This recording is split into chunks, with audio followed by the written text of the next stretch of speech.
네덜란드 유학을 결정하게 된 가장 큰 원인은 허구는 다 그냥 그 유페이나 GS에서 다 가는 데 가다가 나갔지, 그치? 그렇지. 현실이랑 타협해가지고. 그렇지. 기본적인 근본 없는 나라를 가는. 그래서 유학을 가긴 가야겠는데. 그리고 H는 먼저 유학을 갔잖아. 탈주능했지. 그래서 어디로 가야 될 것이냐가 이제 고민이 많이 됐는데 제일 중요한 것 중 하나가 비용을 어떻게 감당할 것인가. 그때 미국을 아예 안 썼나? 하나도 안 썼어. 그때 바게닝에 TU 델프트, 그다음에 폴리테크니코 디 밀란. 어쨌든 제일 중요한 건 학비가 제일 크게 걸렸고 단순히 1, 2천 드는 문제가 아니라 억 단위가 깨지는. 유럽은 그나마 학교가 조금 더 학비가 저렴하다라는 게 사실이고 현실적으로. 유럽에도 또 유명한 회사들이 있잖아. 웨스트힐이라든지. 내가 제일 좋아하는 사람 구스타프슨, 영국 베이스로 활동하고. 그래서 뭐 그로스맥스도 있어. 그런 회사들을 내가 좋아했었으니까 유럽에 가는 게 그렇게 나쁜 선택은 아니겠다 싶어서 유럽을 가야겠다라고 생각을 했고, 그러면 그나마 유럽에 있는 학교들 어디를 가야 되는가 했는데 바게닝이나 델프트. 베르사유 정원학교가 있고 프랑스에. 그래서 언어를 배워봤지. 프랑스어를 그래서 학교에 계절학기를 다녔어. 프랑스 못하고. 그래서 내가 프랑스어 계절학기를 딱 다니고 나서 프랑스어는 사람이 배울 수 있는 언어. 독일어는 문화원에 가서 수업을 듣고 사람을 만나고 했는데 독일어도 포기. 그래서 독일과 프랑스를 제외하면 갈 수 있는 국가가 영국과 네덜란드로 남아. 이탈리아라. 그래서 이탈리아어를 배우러 갔는데 이탈리아어는 생각보다 되게 재밌고 잘 맞았어. 그다음에 영국은 학비가 넘사벽이야. 영국 너무 비싸. 영국은 포기. 그래서 네덜란드랑 이탈리아. 더군다나 바게닝겐이 뭐 고주석 박사도 갔었고, 아드리안도 바게닝. 아드리안도 바게닝겐 출신이고, 네덜란드로 가는 게 좋겠다. 그래서 네덜란드랑 이탈리아. 나는 네덜란드는 좋은 나라. 되게 유럽에서 되게 독보적인 색깔이 있는 나라인 거야. 그렇지. 다른 유럽이랑 되게 다른 나라인 것 같아. 그러니까 프랑스, 또 영국, 이태리, 스페인 이런 데한테 유럽 전형을 가지고 있는 이미지라면은 네덜란드는 유럽에서 약간 미국 같은 느낌으로 해야 되나? 그래서 왜냐면은 네덜란드는 그 개척나라다 보니까 맞아. 되게 중세 이전부터 오래된 역사를 가진 데보다는 신흥 느낌이야. 맞아. 겨울에 나라에 가서 조경을 배우면 어떨까? 그래서 핀란드의 알토 대학을 찾아봤었어. 네덜란드 같은 대박이겠다. 그래서 내가 알토 대학 한국 조는 게 유일한 의미를. 그래서 알토 대학에 메일도 주고받고 막 그랬어. 근데 알토 대학이 영어 과정이 있긴 했는데 피니쉬를 하면 좋다고 그래서 하지만 어쨌든 그래서 세 군데 다 대학을 붙었고, 처음에 바게닝겐을 갈까 하다가 바게닝겐은 너무 시골에 있어서 안 되겠다. 네. 그래서 벌써 시골이야. 델프트랑 밀라노를 놓고 엄청 고민을 하다가 당시에 이제 다음 카페나 이런 게 유행이었잖아. 거기서 이제 델프트 가래. 그렇지. 가르지. 그렇지. 밀라노 좀 그렇다고. 델프트 공대에서 석사하고 밀라노 공대에서 박사를 하는 분이 한 분 계셔갖고 운 좋게 그분하고 얘기를 하게 돼서 뭔가 디자인을 좀 더 배우고 싶으면 델프트를 가고 학문적으로 조금 쌓고 싶으면 밀라노로 와라. 근데 지금 생각해보면 나는 어떻게 보면 공부를 더 좋아하는 사람이기 때문에 밀라노를 갔어도 밀라노를 갔으면 그러니까 너 좀 약간 아카데믹한 스타일이야. 그래서 밀라노를 갔으면 또 밀라노를 행복하지 않았을까? 조경을 안 했을 수도 있을 것 같아. 거기서 이태리 여자랑 결혼하고 거기 살았거든. 그렇지. 나폴리에. 그렇지. 파스타나 먹으면. 야, 이 새끼 이거. 그냥 너의 유학 빌딩으로 바꿔야겠다. 아니야.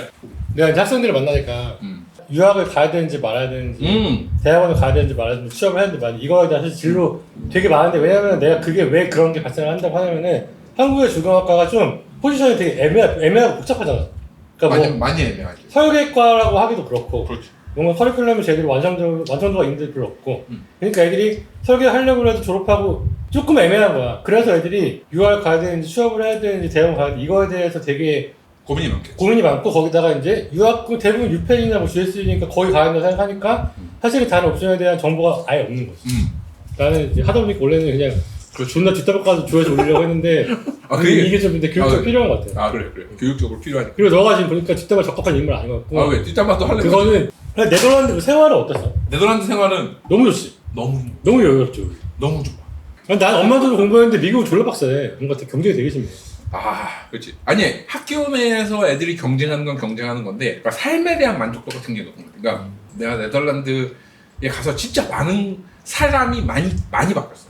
정말 많이 바뀌었는데, 네덜란드의 기본적인 국가의 컨셉이 사람 8시간 일하면 8시간을 놀고 8시간을 잔다. 이게 기본적인 네덜란드 국가의 컨셉이었어. 나는 처음에는 그게 되게 유럽인 특유의 그 사회주의적인 1차 세계대전, 2차 세계대전에도 승전국이 돼가지고 어떻게 보면 자본주의적 이익을 가져가서 여유가 있어서 적당히 벌어도 적당히 할 수 있을 만한 그 환경을 자기들이 스스로 구축해 놓고 나서 이렇게 살아야 된다고 그럼 나는 환상을 했는데 내가 더치애들이랑 일해보니까 더치애들은 진짜 합리적이고 되게 시간 효율적으로 일을 잘하고 그래서 되게 효율성이 높아서 그걸로 인해서 스스로 워라밸을 만든다 느끼고. 맞아. 그것도 그렇고 내가 보니까 유럽은 기본적으로 클래스가 나눠져.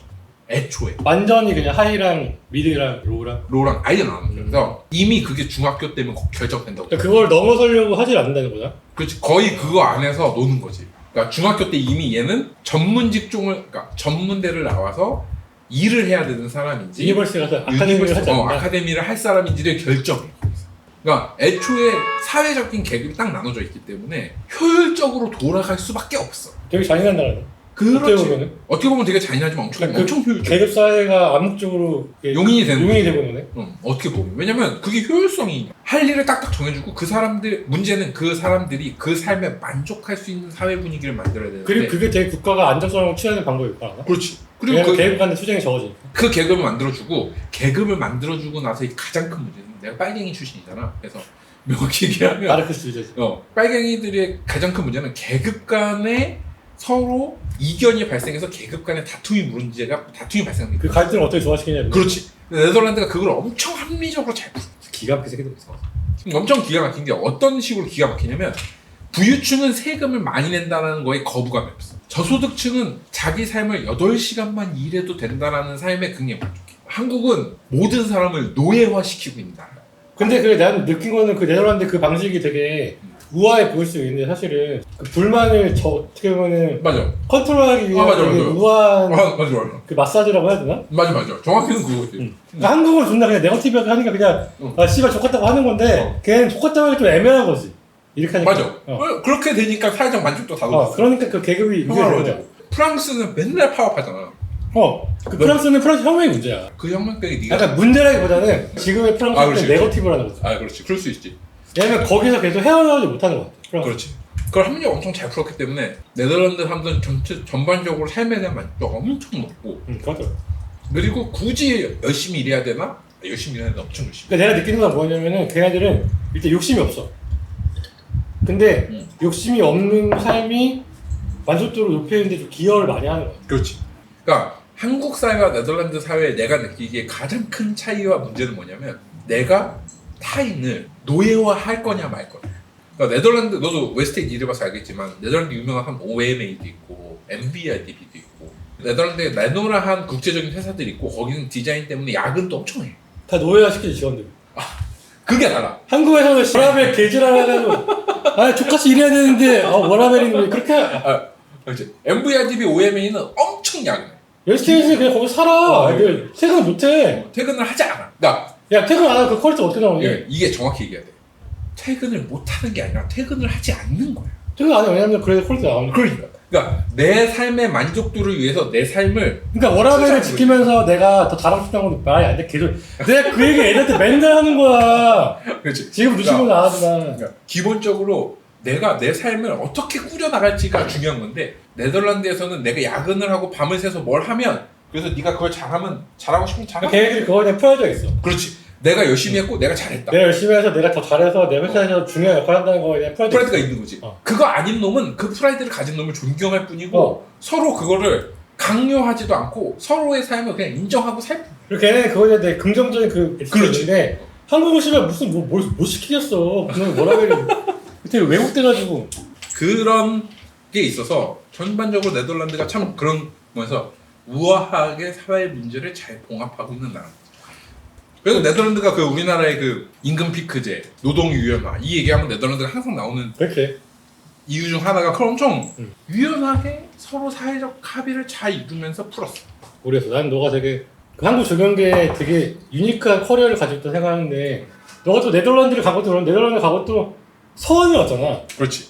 우리 또래 중에 또 나름 서원 그 한국 조경 역사 중에 어떻게 보면 가장 중요한 회사인 서원을 나온 데가 또 그게 그런 사람이 많지 않단 말이야. 그렇죠. 그 얘기 한번 해줘. 서원을 와서 이제 한국 와서 서원을 갔다 그런 얘기.